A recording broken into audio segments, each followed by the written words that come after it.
उम्मीद बिजलियां, हाँ बिजलियां, हर जख्म को दिल राजी तेरे संग करना है।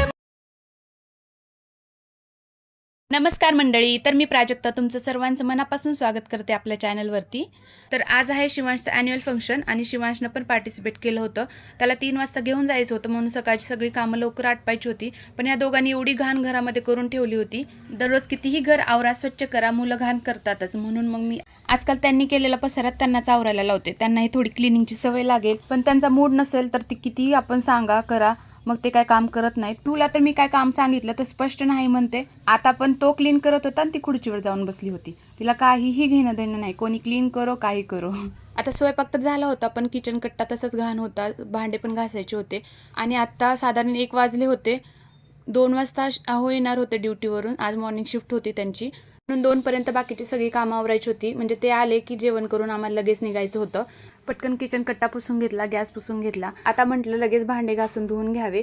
बेडरूम हॉल आवरून सगळं मी इकडं किचनमध्ये काम आवरायला आले होते. आता मी इकडं भांडे घासते तोपर्यंत आतमध्ये काहीतरी पसारा काढत होते दोघंजण बसून. आता भांडे घासून झाले, सगळं बेसन वगैरे धुवून घेतलं. आता इथं बेंगलोरमध्ये आम्हाला 4थं वर्ष चालू झालं. ज्यावेळेस आलो होतो त्यावेळेस शिवांश 2.5 वर्षाचा होता. त्यानं भिंतीवर एक रेषी मारली नव्हती आणि जेव्हापासून ह्या मॅडम आल्या, जेव्हापासून चालायला शिकल्या तेव्हापासून भिंतीचे असे हाल केलेत तिनं की न बघण्यासारखे. अहो आले, त्यांनी जेवण करून घेतलं. आता शिवांशला पण रेडी केलं. मग माझे पण कपडे प्रेस करून घेतले. तर टायमिंग होता 3चा, पण मागच्या वर्षी 3 वाजता म्हणून 5 वाजता कार्यक्रम सुरू झालेला. म्हणून म्हटलं यावर्षी थोडंसं लेट जाऊया. पण मॅमचा फोनवर फोन येत होता म्हणून मग मॅम म्हटल्या त्यांची प्रॅक्टिस घ्यायची आहे तर पटकन त्याला आणून सोडा. पण मला जाता येणार नव्हतं कारण पिहू झोपलेली होती आणि तिची नाही झोप झाली तर ती पण खूप जास्त किरकिर करते. म्हणून मी तिला पण झोपी घातलेलं. मग शिवांशला तयार केलं. शिवांशचे पप्पा आणि ते पुढे जाणार होते. मग पिहू उठल्यानंतर पिहूला घेऊन मी मागणं जाणार होते. तर हा त्याचा डान्सचा ड्रेस होता, त्याला रेडी केलं. तर एकदम खुश होता. मागच्या वर्षी एवढा नाराज होता, रडला पण होता तो. पण यावर्षी तसं नव्हतं, एकदम खुश होता. स्वतःचं स्वतः आवरला. म्हटला मम्मी तू मागून ये, आम्ही जातो पुढे. ते गेले, मग मी पण आवरून घेतलं. आता पिहू उठायची वाट बघत होते. पिहू उठली की मग आम्ही दोघी मायले की निघालो. आता झोपेतून उठल्यामुळं पिहूचा मूड थोडासा खराब होता, पण म्हटलं थोड्या वेळाने ठीक होईल. पण तिची झोप तरी झाली. आता स्कूलमध्ये आलो. आता गेटला त्यांची 2 माणसं थांबलेली होती कारण सगळ्यांना अलाउड नव्हतं मध्ये. आणि हे असे बँड दिले होते घालण्यासाठी आणि हे घातल्याशिवाय आत एंट्री नव्हती. आणि हे प्रत्येक स्टुडंट्सना 2 दिले होते. आता इथे यांचे डान्स चालू झाले होते. मला भीती होती की शिवांशचा डान्स होऊन जाऊ नये कारण लहान मुलांचे डान्स पहिल्यांदा होते. म्हणून मला अहोंचा पण सारखं फोन येत होता की लवकर ये म्हणून. पण पिऊ उठत नव्हती त्यामुळे थोडासा उशीर झाला. आता यायला थोडासा उशीर झाला होता म्हणून जागा मागेच भेटली होती. पण म्हटलं ठीक आहे, ते व्हिडिओ पाठवणार होते. इथून आम्हाला व्यवस्थित दिसत होतं पण व्हिडिओ एवढ्या मागून निघत नव्हता. ಆದ್ರೆ ಲುಂಬಿನಿ ಸ್ಕೂಲಲ್ಲಿ ಓದೋದ್ರ ಜೊತೆಗೆ ಬರೀ ಓದೋದು ಮಾತ್ರ ಅಷ್ಟೇ ಅಲ್ಲ ಮೇಡಮ್, ನಮ್ಮ ಮಕ್ಕಳು ಸಂಗೀತವನ್ನು ಕೂಡ ಕಲ್ತಿದ್ದಾರೆ ಅಂತ ಹೇಳಿ ಇಲ್ಲಿ ಇಲ್ಲಿ ಏನು. आता हे सगळं कन्नडमध्येच बोलत होते, काय बोलत होते काही समजत नव्हतं.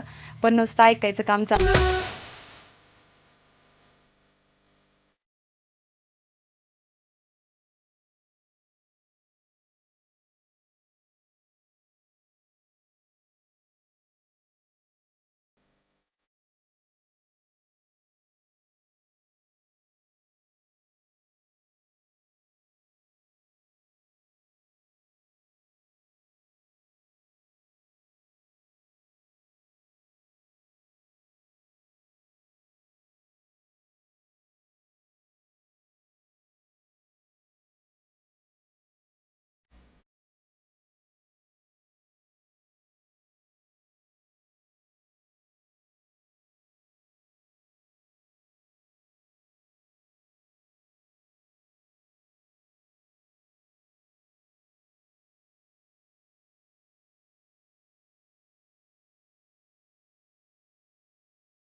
केला मी डान्स.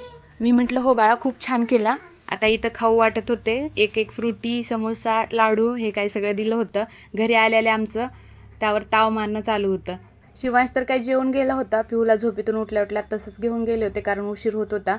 आता ह्या दोघांनी तर खाऊन घेतलं. आणखी मला स्वयंपाक करायचा होता. आता आळस तर खूप आला होता, कारण बाहेर जाऊन आलं की स्वयंपाक करायची इच्छाच होत नाही. पण आहो म्हटले की ते बाहेर जेवायला जाणार आहेत, त्यांची कुठंतरी पार्टी आहे, मग माझ्यापुरतं आणि मुलांपुरतंच बनवायचं होतं. नजर हाटी दुर्घटना घटी, हे आजच काय माझ्या बाबतीत होत नाही आहे, रोजच होत राहतं.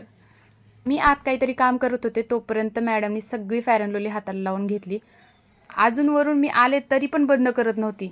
दिवसभर आमचं हे चालू असतं, मम्मीचं लक्ष नसलं इकडे तिकडे गेली की करायचे कुठाने.